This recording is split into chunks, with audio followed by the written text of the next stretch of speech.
My name is Marion Cole, and I still remember the moment I realized something was terribly wrong.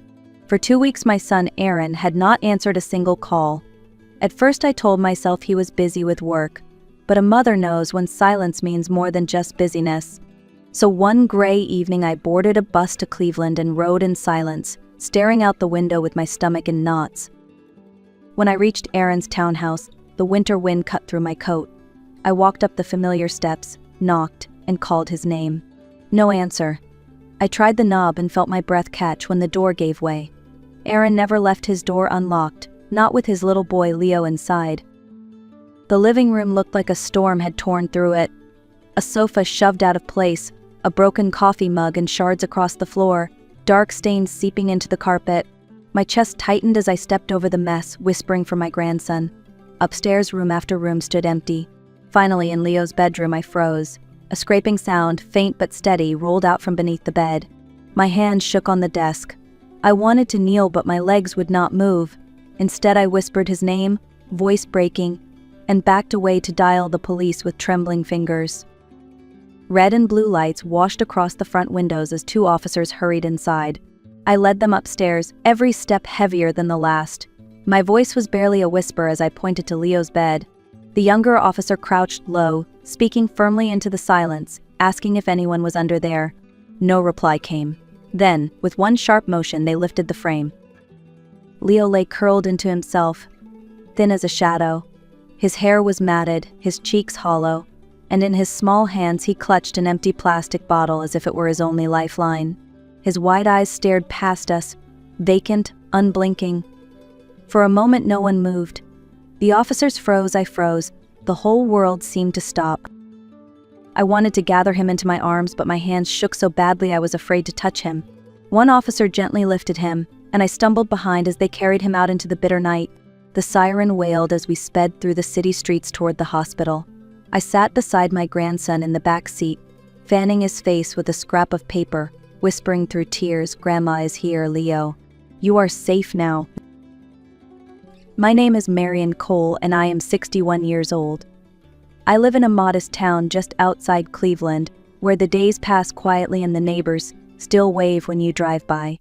For most of my life, I worked as a librarian, the kind of job that rewards patience and a love of small details.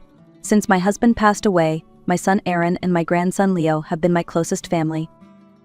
Aaron called me at least once every week. Sometimes it was just a quick update about his job. Other times it was about Leo's school projects or the latest Lego set they were building together. No matter how busy life became, he always made time for those calls. That steady rhythm was our thread of connection, and I never took it for granted. So when the phone stayed silent for days, then weeks, I knew in my bones something was wrong. I tried to quiet my fears by telling myself he was busy, but a mother knows the difference. That is why I packed a bag, boarded a bus, and traveled the miles to his home unannounced. I had no idea that decision would uncover the darkest chapter of my life. The silence began as a faint worry, the kind you brush aside while making morning coffee. I called Aaron at the usual time, letting the phone ring until his voicemail clicked on. I left a simple message, "Son, are you doing all right? Call me when you can." Hours turned into days, and the message remained unheard. I tried again at dawn, at lunchtime, even late at night. Each time the same result, no answer. I sent short texts, words I hoped would draw him back. "I miss you. Please check in." Not one was delivered. I called his office and spoke with a coworker who hesitated before admitting, "I haven't seen Aaron all week." Another friend said he thought Aaron might be on vacation. Their voices carried more confusion than certainty, and my heart sank deeper. By the 10th day, I was desperate. I reached out to neighbors near his townhouse. One older woman mentioned a stormy night when a light flickered on and off inside Aaron's home. She assumed it was Leo heading to bed, but even as she spoke, her voice trembled. That trembling echoed the fear already burning in my chest. At the hospital, the emergency team rushed Leo into a brightly lit room, their voices calm but urgent. I stood at the doorway, clutching my coat, afraid to breathe.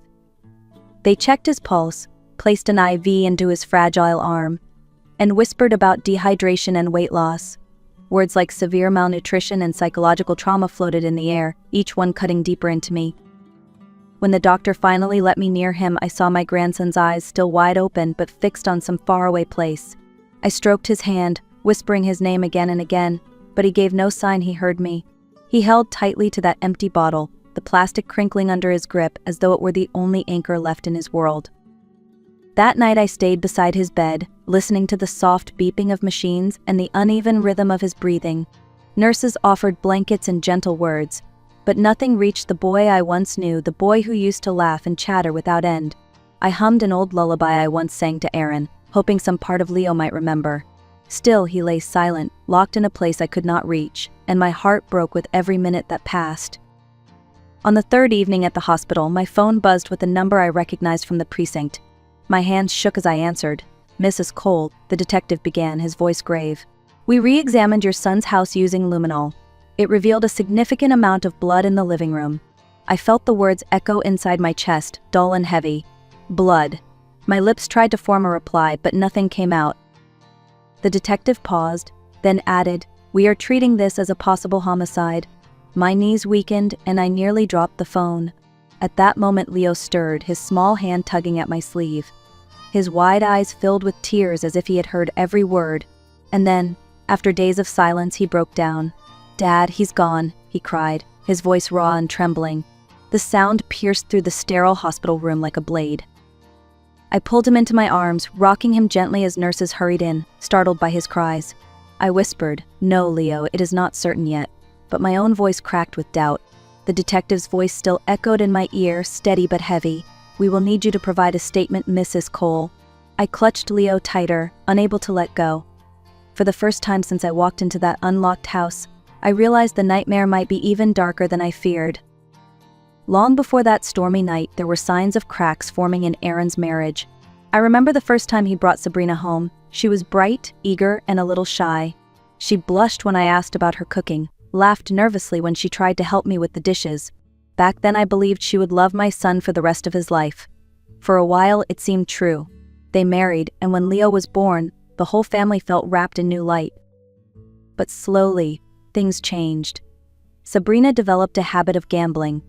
At first it was just small bets, the kind she brushed off with a smile. Then came larger debts, phone calls at odd hours and collectors knocking on their door. Aaron tried to cover for her. He sold the car he had saved for, the one he was so proud of, and handed over the money to keep trouble away. He came to me once, his eyes red, asking for help. I gave him my savings, telling myself it was only this one time. The shouting grew more frequent. I visited once and saw Leo pressed into a corner, tears running down his cheeks while Sabrina scolded him for spilling milk. Aaron stood nearby, helpless. It was then I realized he was drowning in a storm of his own. When the divorce finally came, I thought relief would follow. Aaron won custody, and for a short time, peace returned. But peace never lasts when old debts remain unpaid. The room was quiet except for the hum of medical machines when the detective asked Leo if he could share what he remembered. I held his hand, assuring him he was safe. After a long silence, his small voice finally broke through. "It was raining hard that night," he whispered, eyes locked on the blanket clutched to his chest. "I was building a Lego tower when the doorbell rang." It rang again and again. Dad went to the door and looked through the peephole. His face looked different, tight and worried. He turned to me and said, "Leo, get under your bed and do not come out until I say." I didn't understand, but he pushed me toward my room, pulled the comforter down low, and told me to stay quiet. Through a narrow gap I saw everything. Mom came in with a tall man I didn't know. She asked Dad where I was. He told her calmly I was with Grandma for winter break. She started yelling. She said he owed money, and if he didn't pay there would be trouble. Dad shook his head. He said she had already taken too much from him. The tall man stepped closer and shoved him. Dad stumbled but kept standing. Then came another shove, harder. I heard a crack as Dad's head hit the corner of the table. He fell and didn't move. Leo trembled as the words spilled out, his small fingers digging into my sleeve. I wanted to call him, to reach him, but I was too scared. I stayed hidden, listening to their voices fade, and then the sound of something heavy being dragged. Tears streamed down his face. I thought if I stayed quiet long enough Dad would wake up, but he never did. The next morning the detectives asked me to come to the precinct. In a small room with a map spread across the table, they showed me grainy security footage from a neighbor's camera. The video was shaky, the storm blurring the picture, but one detail stood clear: a dark pickup truck parked outside Aaron's townhouse on the night Leo described. Minutes later, the same truck pulled away, something long and heavy covered with a tarp in the back. The detective explained that the license plate was unreadable, but the truck model matched vehicles often used by local loan collectors. My stomach tightened. I could almost hear the sound Leo described, the dragging, the muffled voices. It all began to fit together in a way I desperately wished it wouldn't. That same day, a neighbor came forward. Mrs. Carson, an elderly woman across the street, admitted she had heard shouting and the crash of furniture during the storm but was too afraid to call the police. As she spoke, guilt trembled in her voice. I squeezed her hand and told her she was brave for speaking now.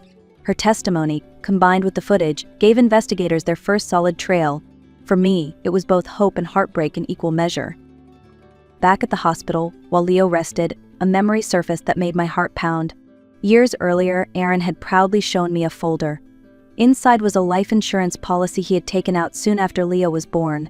He had said with that bright smile of his, "Mom, I want to make sure my family is secure no matter what." At the time, it touched me deeply. I never thought that decision could later become a weapon. I told the detectives about it, and they returned to Aaron's townhouse to search his study. Hours later, they handed me a copy of the very same policy. My breath caught as I read the lines. The sole beneficiary was Sabrina. After the divorce, Aaron never changed the document. Out of love and responsibility, he had unknowingly left an open door for her. The detective explained quietly that if Aaron were declared dead, Sabrina would inherit a large sum, more than enough to pay debts and walk away free.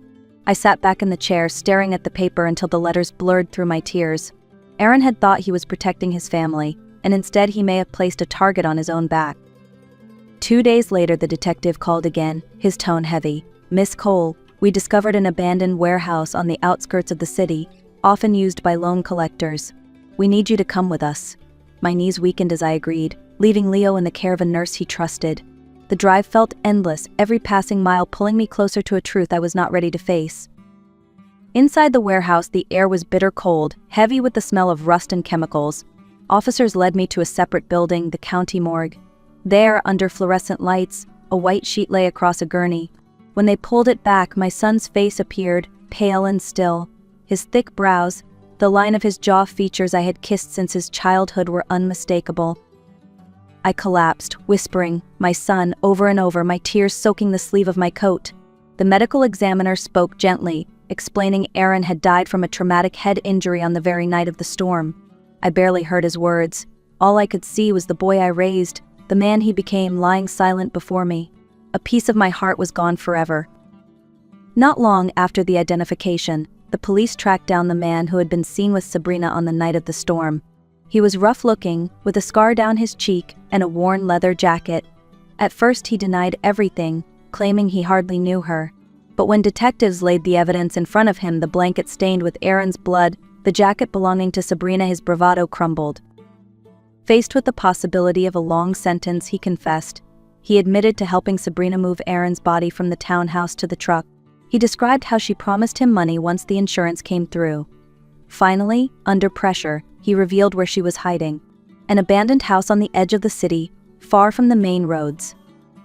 I listened to the report from outside the interrogation room, clutching my shawl so tightly my knuckles turned white. The man's words confirmed what my heart had feared since the beginning. Sabrina had not only returned, she had orchestrated everything. And now, with her location known, there was no place left for her to run. The trial drew people from across the city. Reporters lined the courthouse steps, their cameras flashing as Sabrina was led inside in handcuffs. I sat in the front row of the courtroom, holding Leo's small hand. His fingers trembled in mine, and I whispered, "We are here for your father. We will be strong together." The prosecutor began by laying out the timeline. He presented photographs of the living room marked with blood patterns, the blanket stained with Aaron's DNA, and the jacket belonging to Sabrina. He played the blurry video of the pickup truck idling in front of the townhouse on the stormy night, and then he introduced Leo's recorded testimony. The sound of my grandson's fragile voice filled the courtroom, describing how his father hid him under the bed, how Sabrina and the tall man entered, and how Aaron fell after the shove. Many in the audience wiped away tears. Sabrina tried to hold her composure, but as the evidence stacked higher, her mask cracked. She suddenly stood and shouted, "I didn't mean to kill him. I only wanted the money." The room fell silent. Her accomplice, sitting beside his attorney, shot back, "You planned everything. You told me to push him." The judge struck the gavel to quiet the chaos, but the damage was done. Everyone could see the truth unraveling. Sabrina's greed and desperation had driven her to destroy the very family she once claimed to love. After days of testimony, the judge returned with the verdict. The courtroom grew silent as her clear voice filled the air. The defendant, Sabrina Ward, is found guilty of first-degree murder and insurance fraud. She is sentenced to life in prison without the possibility of parole. Her accomplice is found guilty of accessory to murder and concealment of evidence and is sentenced to 20 years in prison. The sound of the gavel echoed, and for a moment I could not breathe. My son would never come back, but justice had spoken. I looked down at Leo. He hid his face against my arm, shoulders shaking. I pulled him close, whispering that it was over, that his father could finally rest. My tears fell freely, not only for the loss but for the long fight that had finally reached its end. Outside the courthouse, reporters shouted questions, but I had nothing more to give. I held Leo's hand and walked away, each step heavy yet carrying a small measure of relief.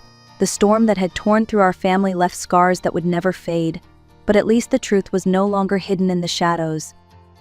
In the weeks after the trial, I closed the door of Aaron's townhouse for the last time.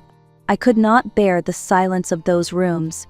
Instead, I brought Leo home with me to my small town, where neighbors know each other's names and the nights are quiet. It was not easy. He carried nightmares in his sleep and fear in his waking hours. But together, step by step, we began to rebuild. I enrolled him in therapy, where a gentle counselor taught him to use drawings and stories to release what words could not yet carry. At home, I made simple routines, a chart on the fridge for meals and water, the same bedtime each night, the same phrase every morning, "Grandma is here, you are safe." Little by little, he began to trust those patterns. I know the pain will never fully disappear, but I also know love can stitch together even the deepest wounds. If this story has touched you, share it, comment where you are listening from, and remember to hold close the people you love today.